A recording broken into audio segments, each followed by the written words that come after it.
भाजपा प्रदेश मुख्यालय से बड़ी खबर आ रही है। आज होगी प्रदेश भाजपा कोर कमेटी की बैठक और थोड़ी देर में प्रदेश कार्यालय में बैठक प्रस्तावित है। भाजपा प्रदेश प्रभारी राधा मोहन दास अग्रवाल, भाजपा प्रदेश अध्यक्ष मदन राठौड़, प्रदेश सह प्रभारी विजय राठकर, सीएम अजयलाल शर्मा, पूर्व सीएम वसुंधरा राजे, पूर्व प्रदेश अध्यक्ष सीपी जोशी, केंद्रीय मंत्री गजेंद्र सिंह शेखावत, अन्य केंद्रीय मंत्री, डिप्टी सीएम दिया कुमारी, प्रेमचंद बैरवा कोर कमेटी की बैठक में शामिल हैं। अब बैठक में उपचुनाव के लिए प्रत्याशियों पर चर्चा होगी। बैठक में प्रत्याशियों के नामों का पैनल बनाया जाएगा। कोर कमेटी की सहमति के बाद केंद्रीय नेतृत्व को ये नाम भेजे जाएंगे।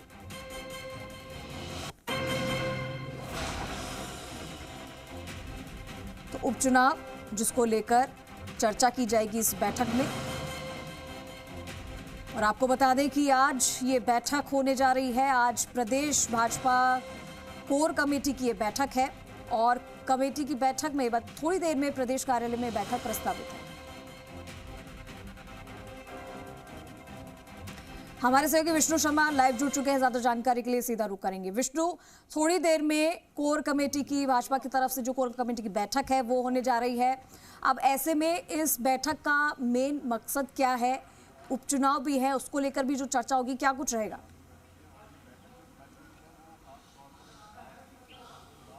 सबसे पहले तो मैं दर्शकों को बता दूं कि जो कोर कमेटी की बैठक है वो अब बीजेपी कार्यालय के बजाय मुख्यमंत्री आवास पर होगी।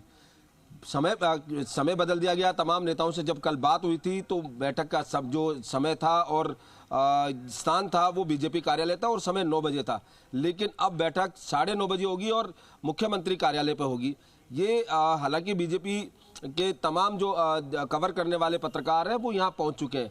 यहाँ पहुंचने के बाद पता चला कि इस बैठक का स्थान अब सीएमआर कर दिया गया, या यूं कह सकते हैं कि सीएमआर फिलहाल जो बीजेपी के जो उपचुनाव को लेकर सारी मॉनिटरिंग की जा रही है, क्योंकि पिछले दिनों जब उपचुनाव को लेकर 5 सीटों को लेकर वहां पर बैठक हुई थी, खुद मुख्यमंत्री मौजूद थे और आज मुख्यमंत्री उस कोर कमेटी में रहने वाले हैं। मुख्यमंत्री के अलावा डिप्टी सीएम रहने वाले।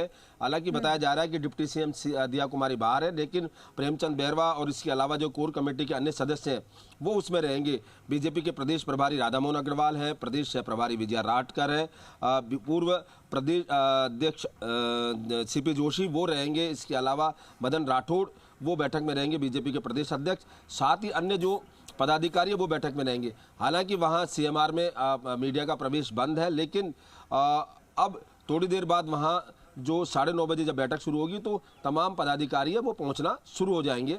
और इससे पहले बात कर रहे हैं उपचुनाव की। 7 सीटों को उपचुनाव है, उन उपचुनाव को लेकर ही वहाँ पूरी रणनीति बनाई जाएगी। जीत की रणनीति बनाने के साथ ही, क्योंकि इस समय 7 सीटों में से 1 सीट मात्र सलूम्बर जो भाजपा के पास थी और बाकी 6 सीटें हैं वो कांग्रेस और उसके सहयोगी दलों के पास थी। 4 सीटें कांग्रेस के पास थी, एक आरएलपी और एक बीएपी के पास है। तो कुल मिला के अब बीजेपी इस बात को लेकर, जो बीजेपी के तमाम नेता है वो बैठकर ये रणनीति बनाएंगे कि आखिरकार इन सारी सातों सीटों को कैसे जीता जा सके। उपचुनाव है, इन उपचुनाव में जो सीटें जीतने बढ़ने से कोई सरकार पर असर नहीं होगा या बहुमत पर असर नहीं होगा, लेकिन एक प्रतिष्ठा का प्रश्न जरूर बन जाता है, क्योंकि सत्तारूढ़ पार्टी है, सत्ता में है।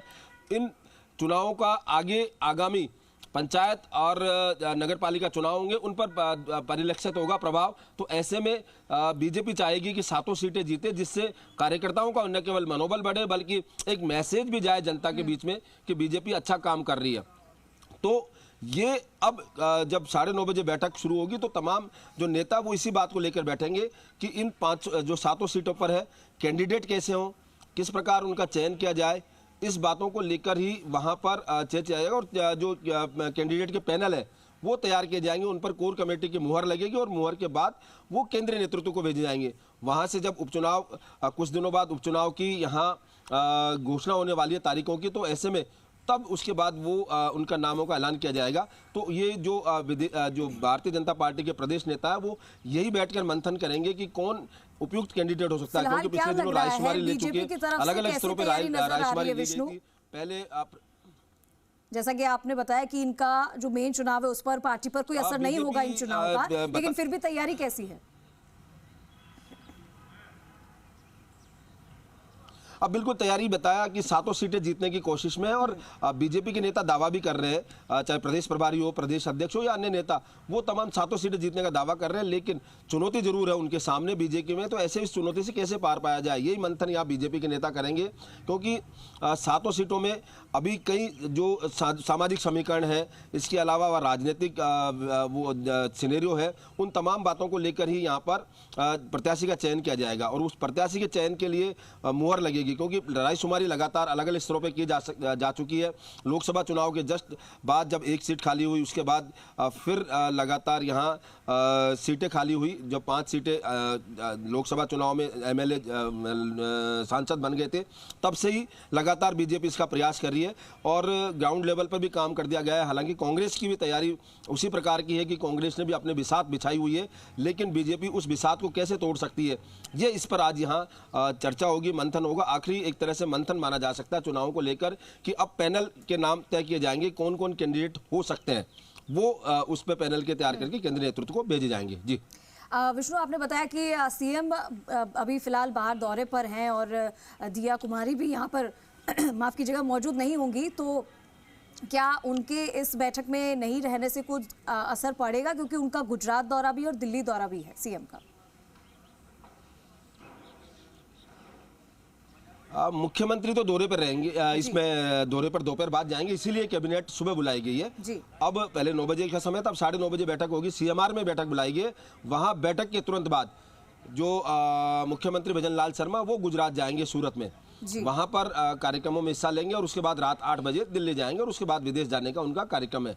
तो ऐसे में विदेश जाने से पहले यहाँ जो बीजेपी की ओर से जो रणनीति है, आखिरी कवायद है पूरी इन सीटों पर उपचुनाव को लेकर, वो की जाएगी। क्योंकि अब प्रत्याशी चयन होने के लिए अंतिम जो रूप से बैठेंगे नेता, वो विचार करेंगे, गुण अवगुण के आधार पर तय करेंगे कि कौन कौन प्रत्याशी मजबूत है, किस वहाँ सामाजिक समीकरणों के हिसाब से प्रत्याशी मजबूत है, या उसका संपर्क है, या ग्राउंड लेवल पर कार्यकर्ताओं की पसंद कौन है। इन तमाम बातों को लेकर ही यहाँ मंथन किया जाएगा। जो कोर कमेटी में शामिल नेता है वो अपनी अपनी राय रखेंगे। अब देखने वाली बात है कि कोर कमेटी में जो 15-16 जो नेता है, उनमें से कौन कौन इस बैठक में पहुंचता है। क्योंकि दिया कुमारी बाहर है, लेकिन यहाँ पर केंद्रीय मंत्री हैं, वो इस कोर कमेटी में शामिल है। पूर्व मुख्यमंत्री वसुंधरा राजे वो कोर कमेटी में शामिल है। पूर्व प्रदेश अध्यक्ष सीपी जोशी हैं। इसके अलावा बात की जाए तो यहाँ पर विजया राटकर हैं, राज्यसभा सांसद रहे हुए हैं, वो राजेंद्र गहलोत वो इसमें है बैठक में। तो अब देखना होगा कितने जो पदाधिकारी नेता वहां पहुंचते हैं, लेकिन ये एक मंथन होगा। उस मंथन पर सब अपनी अपनी सहमति व्यक्त करेंगे और उसके बाद एक पैनल तैयार होगा और वो पैनल भेजा जाएगा। 7 सीटें हैं और उपचुनाव में देखा जाए तो सभी पार्टियां अपना जोर तो लगा ही रही होंगी, भले चाहे से बड़ा चुनाव ना भी हो, लेकिन इसको भी लेकर अलग अलग पार्टियों की क्या कुछ समीकरण बनते नजर आ रहे हैं। यहाँ पर बीजेपी की बात हमने की, बाकी पार्टियों की क्या तैयारी है?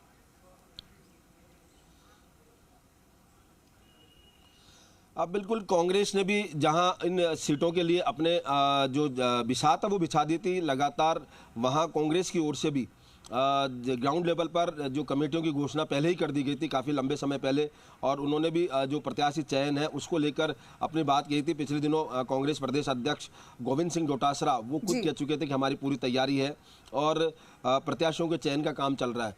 तो कांग्रेस में भी उसी प्रकार की तैयारी है। हालांकि जो और अन्य पार्टियां हैं वो अपने उपचुनाव में दांव लगा रही है, लेकिन मुख्य मुकाबला कांग्रेस और बीजेपी में होने वाला है। लेकिन 84 सीट ऐसी है जहां भारत आदिवासी पार्टी वो अभी उसके पास ये कब्जे में सीट थी और वहां उनका प्रभुत्व भी है। तो ऐसे में कांग्रेस के साथ अलायंस हुआ था लोकसभा चुनाव में। अब देखना होगा कि विधानसभा जो उपचुनाव है उसमें भी कांग्रेस बीजेपी से अलायंस करती है या अपना स्वतंत्र उम्मीदवार उतारती है, और इधर से बीजेपी इन दोनों के तोड़ में क्या करती है वो देखने वाली बात होगी। साथ ही खीमसर है, खीमसर में आरएलपी के कब्जे में थी, हनुमान बेनीवाल वहां से लोकसभा सांसद चुने गए हैं। तो अब उस सीट पर क्या रणनीति अपनाती है कि कैंडिडेट नया लाती है या कैंडिडेट वही रखती है या और कोई समीकरण के आधार पर यहाँ प्रत्याशी तय किए जाते हैं, तो वो रहेगा। बाकी 4 सीटें कांग्रेस के पास है, तो वहाँ जातीय समीकरण है, जैसे दौसा है, दौसा में हमेशा एसटी बाउल सीट है, एसटी के लिए रिजर्व सीट है, तो वहाँ किया जाएगा। झुंझुनू में वहाँ किस तरह से होगी, कांग्रेस में मुस्लिम उम्मीदवार की मांग उठी है कल, तो ऐसे में बीजेपी की क्या रणनीति रहती है, बीजेपी यहाँ पर किसको उम्मीदवार बनाती है, पिछले कैंडिडेट को बनाती है, कोई नया कैंडिडेट यहाँ पर लाती है, ये तमाम बातें अभी देखने वाली बात होगी। और इस कोर कमेटी के बाद ही स्पष्ट हो पाएगा कि किस नाम के कौन कौन से पैनल है, कौन दावेदार थे, ये तब आगे पहुंचे हैं। जी ठीक है विष्णु, बहुत शुक्रिया आपका इस तमाम जानकारी के लिए।